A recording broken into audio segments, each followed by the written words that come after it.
നമസ്കാരം, അഖിലാണ്. നമ്മൾ ഒരു ട്രിപ്പിലേക്ക് വേണ്ടിയിട്ട് ഇറങ്ങുകയാണ്. മൂകാംബിക, പിന്നെ കുടജാദ്രി, പിന്നെ നേരെ മുരുദേശ്വർ, ഇവിടേക്കുള്ള ഒരു ട്രിപ്പ് നമ്മൾ തുടങ്ങുകയാണ്. ഇപ്പോൾ നിലവിൽ തിരുവനന്തപുരത്താണ്.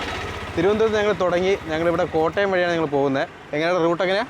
കൊട്ടാരക്കര, അങ്കമാലി, എറണാകുളം, ആ റൂട്ടാണ് നമ്മളിപ്പം മെയിനായിട്ട് പിടിക്കുന്നത്. അവിടുത്തെ ബ്ലോക്കും കാര്യങ്ങളും. അതിന് മുന്നേ ഞാൻ ഓരോരുത്തരായിട്ട് പരിചയപ്പെടുത്താം. ഏകദേശം ഞങ്ങൾ LKG മുതൽ ഞങ്ങൾ ഒരുമിച്ച് പഠിക്കുന്നതാണ്. അപ്പോൾ ആദ്യം ഇവിടെ തന്നെ തുടങ്ങാം. എൻ്റെ പേര് അഖിലേഷ്. പോലീസിലാണ്, പോലീസിൽ വർക്ക് ചെയ്യുകയാണ്. അത് കഴിഞ്ഞിട്ട് നേരെ ഹായ്, എൻ്റെ പേര് സുജിത്ത്. ഇപ്പം ഞാനിപ്പോൾ നിസാനിൽ വർക്ക് ചെയ്യാണ്. എൻ്റെ പേര് മഹേഷ്, ഞാൻ ഒരു IT കമ്പനിയിൽ വർക്ക് ചെയ്യുന്നു. എൻ്റെ പേര് വിനയൻ, IT കമ്പനിയിൽ വർക്ക് ചെയ്യുന്നു. വിനയൻ പുറത്താണ് കേട്ടോ. വിനയൻ ഇപ്പം നാട്ടിൽ വന്നതിൻ്റെ പരിഗണിച്ചാണ് ഞങ്ങൾ ഈ ഒരു ട്രിപ്പ് വെച്ചേക്കുന്നത്. നമ്മൾ സാധാരണ നമ്മൾ വാഗമൺ അങ്ങനെ ഓരോ വർഷവും അവന് ലീവ് കിട്ടുന്നതനുസരിച്ച് നമ്മൾ ഓരോ ട്രിപ്പ് വയ്ക്കും. ഞങ്ങൾ ഇത്രയും പേരല്ല, ഞങ്ങൾ 2-3 പേരുടെ ഉണ്ട്. അപ്പോൾ ഞങ്ങൾ ഇത്തവണ ഞങ്ങളൊരു ഭക്തി മാർഗത്തിലേക്ക് തിരിഞ്ഞു. അതായത് ഞങ്ങളിപ്പോൾ വിചാരിച്ചു മൂകാംബിക, പിന്നെ ഉടുപ്പിയിലും മുരുടേശ്വരമൊക്കെ പോയിട്ട് വരാമെന്നാണ് വിചാരിച്ചത്. അതുകൊണ്ട് ഇത്തവണ ഞങ്ങൾ ഒരു ഭക്തി മാർഗത്തിലുള്ള ട്രിപ്പാണ്. എന്തായാലും ഞങ്ങൾ ഇവിടെ സ്റ്റാർട്ട് ചെയ്യുകയാണ്. അപ്പോൾ കൂടുതൽ കാഴ്ചകളിലേക്ക് നമുക്ക് പോകാം. അപ്പോൾ ഞങ്ങൾ യാത്ര ഇവിടെ നിന്ന് തുടങ്ങുകയാണ്. അപ്പോൾ ഞങ്ങളിപ്പോൾ നമ്മുടെ ഡ്രൈവർ വന്നിട്ട് അഖിലേഷാണ്. അപ്പോൾ ഞങ്ങൾ എല്ലാവരും വണ്ടി ഓടിക്കാനായിട്ടുള്ള തീരുമാനത്തില്ല. അപ്പോൾ ഓരോരുത്തരായിട്ട് ഇങ്ങനെ മാറി മാറി ഓടിക്കാനുള്ള തീരുമാനമാണ്. അപ്പോൾ പോകുന്ന വഴിക്കുള്ള ഓരോ കാഴ്ച നമുക്ക് കണ്ടു പോവാം.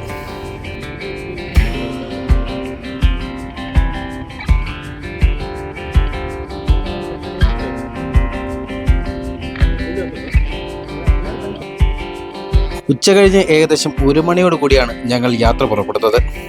യാത്ര തുടങ്ങിയപ്പോൾ തന്നെ നല്ല മഴക്കോളുണ്ടായിരുന്നു. അതുകൊണ്ട് തന്നെ വളരെ പതുക്കെയാണ് ഞങ്ങൾ വണ്ടി ഡ്രൈവ് ചെയ്തത്.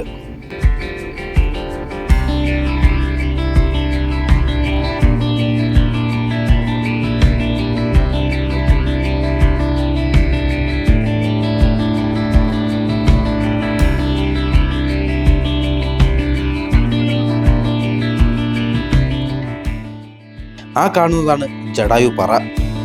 സമുദ്രനിരപ്പിൽ നിന്നും ഏകദേശം 850 അടി ഉയരത്തിലാണ് ലോകത്തിലെ ഏറ്റവും വലിയ പക്ഷിശില്പം നിർമ്മിക്കപ്പെട്ടിരിക്കുന്ന ജടായു പാറ വിനോദസഞ്ചാര കേന്ദ്രം. രാമായണത്തിൽ സീതയെ രാവണൻ തട്ടിക്കൊണ്ടു പോകുമ്പോൾ ജടായു തടയുകയും തുടർന്ന് രാവണന്റെ വെട്ടേറ്റ് ജടായു വീണത് ഈ പാറയിൽ നിന്നാണ് വിശ്വസിക്കപ്പെടുന്നത്.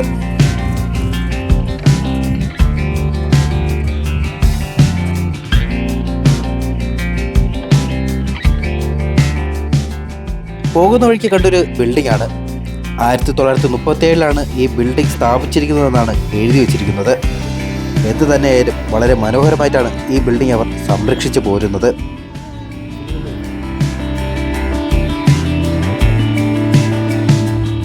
പുതുപ്പള്ളി വഴിയാണ് ഇപ്പോൾ പൊക്കോട്ടിരിക്കുന്നത്. ഈ കാണുന്നതാണ് പുതുപ്പള്ളി പള്ളി. നമ്മുടെ മുൻ മുഖ്യമന്ത്രി ഉമ്മൻചാണ്ടി സാറിനെ ഇവിടെയാണ് അടക്കം ചെയ്തിരിക്കുന്നത്. അദ്ദേഹത്തിൻ്റെ ശവം അടക്കിന് ഞാനിവിടെ വന്നിരുന്നു. അന്നത്തെ അനുഭവം ഒരിക്കലും മറക്കാൻ പറ്റില്ല. ഒരു നാട് മുഴുവനും നിന്ന് തേങ്ങുന്നത് ഞാൻ നേരിൽ കണ്ട ദിവസമായിരുന്നു. അപ്പോഴാണ് അദ്ദേഹം ഇവർക്കെല്ലാം എത്രത്തോളം വേണ്ടപ്പെട്ടവനാണ് എന്നെനിക്ക് മനസ്സിലാകുന്നത്. 50 വർഷത്തിലധികമാണ് അദ്ദേഹം പുതുപ്പള്ളി മണ്ഡലത്തിലെ MLA ആയിരുന്നത്.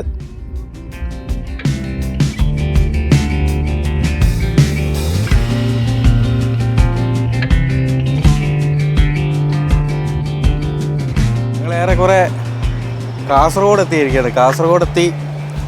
ഇനി എന്തായാലും നേരെ കാസർഗോഡ് ബോർഡറായി. രാത്രി മൊത്തം ഡ്രൈവായിരുന്നു.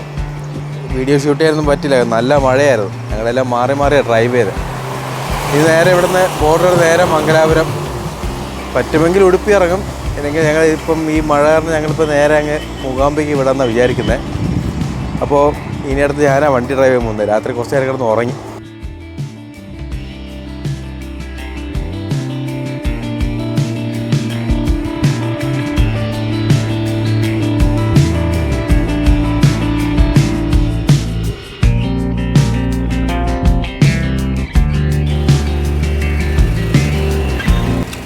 ഉടുപ്പി എത്തി.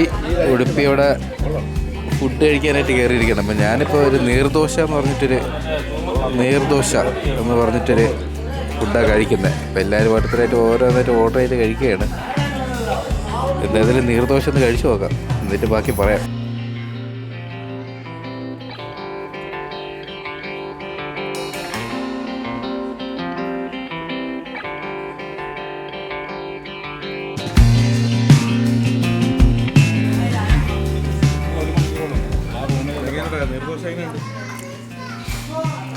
സൂപ്പർ.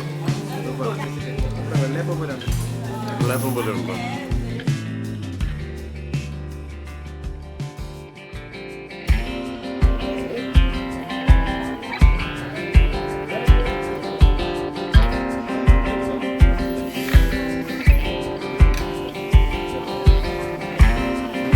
അങ്ങനെ ഉടുപ്പിയിൽ നിന്ന് ഫുഡെല്ലാം കഴിച്ച് ഞങ്ങളെല്ലാം ഇവിടെ നിന്ന് തിരിക്കുകയാണ്. ഇനി ഇവിടെ നിന്ന് ഒരു 75 കിലോമീറ്റർ വരും, ഏറെക്കുറെ നമ്മുടെ മൂകാംബിക വരെ 75 കിലോമീറ്റർ ഉള്ളത്. ഏകദേശം ഇതിൽ കാണിക്കുന്ന 1 മണിക്കൂർ 19 മിനിറ്റ് കൊണ്ട് എത്തുന്നതാണ്. ഏകദേശം 12 മണിക്കുള്ളിൽ ഞങ്ങൾ മൂകാംബികയിൽ എത്തുന്നതാണ് ഇപ്പോൾ ഗൂഗിൾ ദേവത പറയുന്നത്. എന്തായിരുന്നാലും ഫുഡെല്ലാം കഴിച്ചു. നേരെ ഇവിടെ നിന്ന് അടുത്ത ഡ്രൈവറായിട്ട് നമ്മുടെ അഖിലേഷ് വണ്ടി എടുത്തിട്ടുണ്ട്. ഏറ്റവും വലിയ രസം 3 തടിയന്മാർ ബാക്കിലായിപ്പോയി. അതാണ് പ്രശ്നം. 3 പേരിയ്ക്കാനുള്ള ഇഷ്ടപ്പാടാണ്.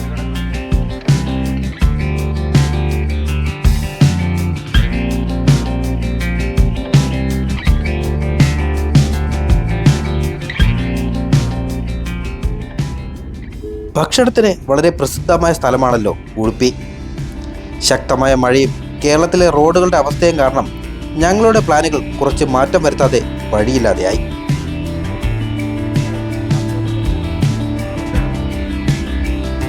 ഉടുപ്പിയിൽ ഇറങ്ങി ഉടുപ്പി കൃഷ്ണൻ തൊഴുത് ഉടുപ്പി സ്പെഷ്യൽ ഭക്ഷണവും കഴിക്കാനുള്ള മോഹം തൽക്കാലം മാറ്റിവെക്കാതെ നിവർത്തിയില്ല.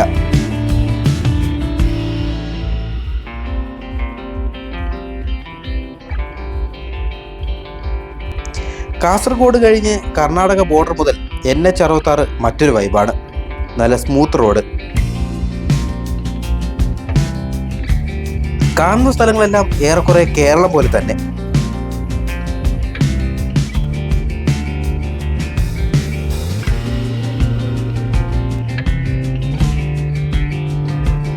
തെങ്ങും വാഴയും കമുകും പുഴകളും എല്ലാം കൊണ്ടും സമ്പന്നം. വടക്കൻ കേരളവും തെക്കൻ കർണാടകവും തമ്മിൽ വലിയ വ്യത്യാസമൊന്നും എനിക്ക് ഫീൽ ചെയ്തില്ല. എന്തായാലും കാണുന്നത് മനോഹരം, കാണാനിരിക്കുന്നതോ അതിമനോഹരം.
മൂകാംബികയിലെത്തി.